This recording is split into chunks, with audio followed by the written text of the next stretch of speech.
Sanibonani khala maphupho mawukuthi umusha la ekhaya besicela nje ukuthi subscribe ukuze ke njalo masifaka la ku YouTube channel yethu ungaphuthelwa noma ngabe nini uma ukuthi ke le video uyibuka ku TikTok besicela ukuthi uphuthume bakithi useshe lapha ku TikTok ufike usifollow ngijwayele kuba live nje uzobona wonke ama video amaningi kodwa ama video amaningi agcwele la ku YouTube so kwakho ukuthi subscribe and turn on a notification bell ukuze njalo uma ngifaka ama video izothi nqinqi efonini yakho ukuze ubone ukuthi la sikhuluma ngani ngoba wonke ama comment eniwabuzayo ngizolokhu nje ngenza ama video ngafaka uma ke nawe ubuzile ungakayiboni impendulo yakho scrolla semaningi ama video engiwenzile uzofika ke lapho ubone mhlawumbe impendulo yakho noma mhlawumbe uphuphe ungeza nawe uzoscrolla uzocinga impendulo ake ngiqhubeke ngichaze amaphupho eniwabuze kuma comment section.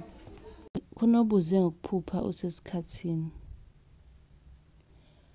Kuwa wonke nje amaphupho angegazi asuke esho okungekuhle kuwena. Ngicela usubscribe ukuze mangiposta ku YouTube ivideo isheshe ifinyelele kuwena ngoba lapha sichaza kabanzi.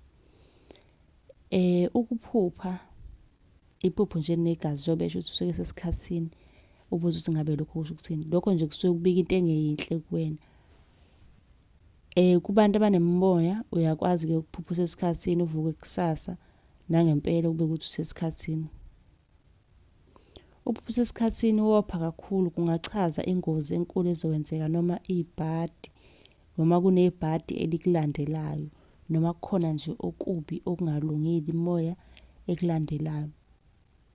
Ngakho ke kuzomela wena uqaphele uzame izindlela zokuthi uzivikele usukume. Kanti ke nawe usungabuza ku comment ukuze sizokwazi ukuthi sikwenzele yakhe ivideo uyakwazi ungi-inbox uzothola inamba ka WhatsApp.